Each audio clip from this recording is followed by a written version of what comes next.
Hi there. Welcome back to Chapter 15 of Running with the Sun.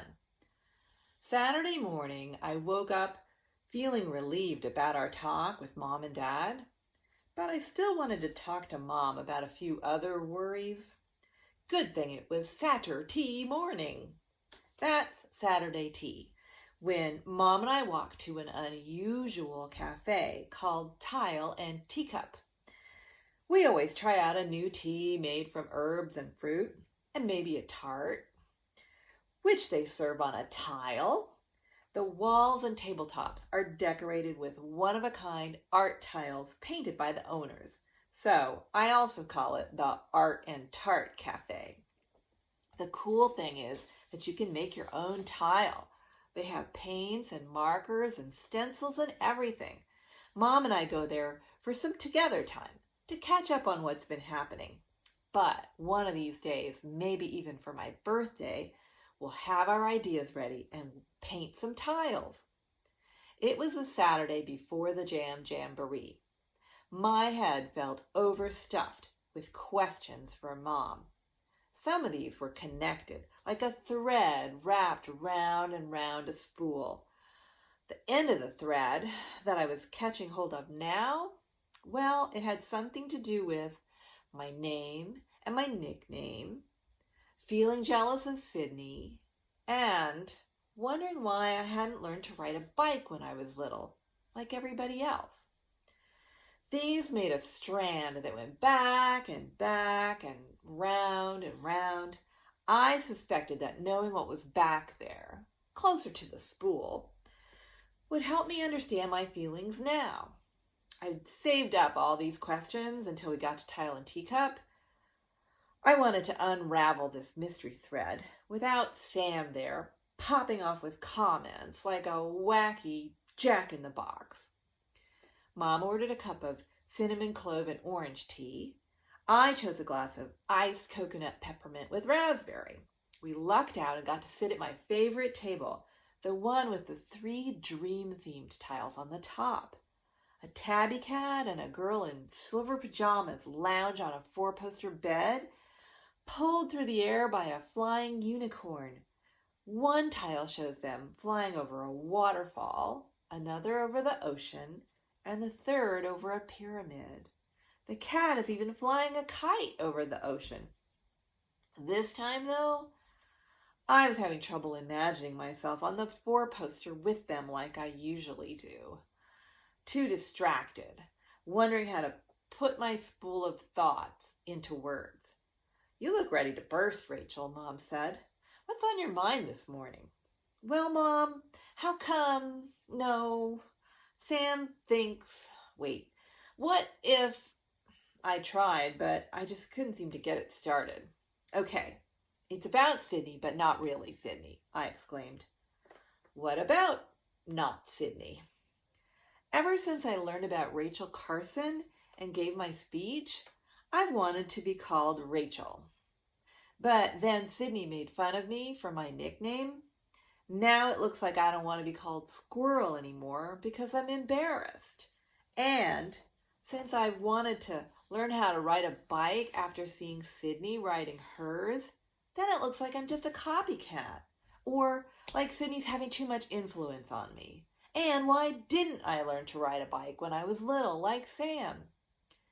This all came tumbling out of my mouth so fast, it surprised even me. When I stopped, we were both quiet for a few seconds.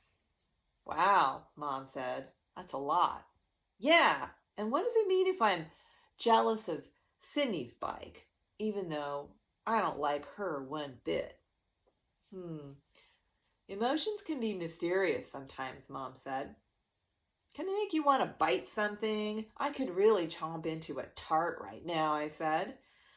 Then I felt so relieved to get all that off my chest, I just started giggling. "Maybe you're having too much influence on me now, because I want one too," Mom said, catching my giggles. "We're all human, Rachel. We have an effect on each other, even people who aren't friends. You have your own reasons for wanting to be called Rachel. That's what counts. Who cares how it looks? Besides, honey, it's your name." We took time to swap our drinks and each have a taste. Trust me, everything tastes good at Tile and Teacup. And wanting to ride a bike, Mom continued, well, that's a good goal.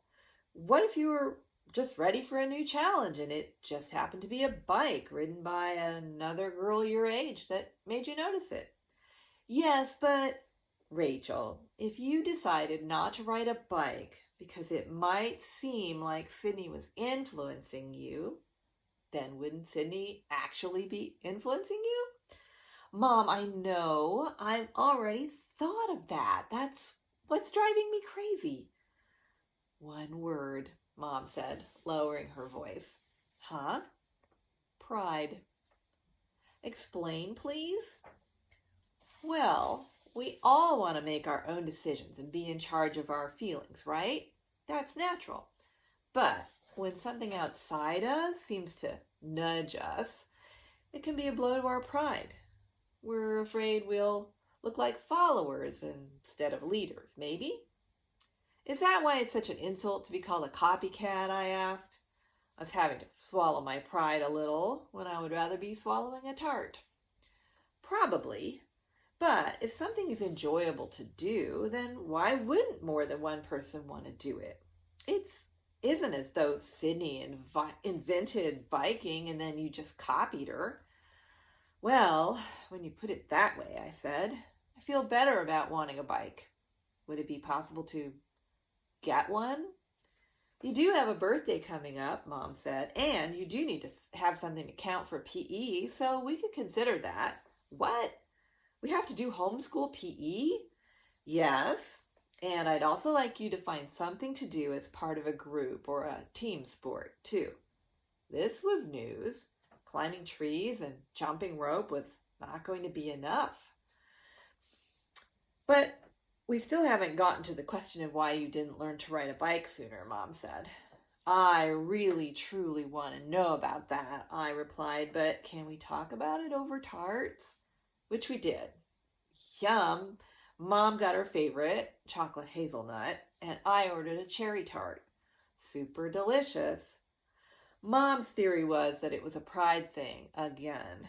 I can't remember it, but Mom says I tried to learn once. When I found out I couldn't just get on a bike and start pedaling right away, I got fussy and refused to try anymore. You were used to things coming easily, she said. Even when you were tiny, you could swing on the jungle gym like a little monkey, and you were always ready to climb straight up anything.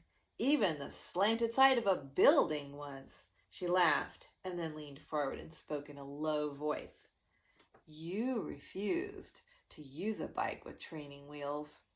You said it wasn't a real bike, but you had some trouble keeping the bike in balance. You fell down and that was it. You were done. Went back to your scooter. Why didn't you make me keep trying? Make you? Ha! Even as a little kid, you were very determined. Plus, you had plenty of other things you loved to do. And you know Dad's philosophy, no forced learning. We both laughed about that, so it was true that he had been saying that since I was little. We knew you would learn easily when you were ready. And see, you did. That's kind of an embarrassing story, even if it did have a happy ending.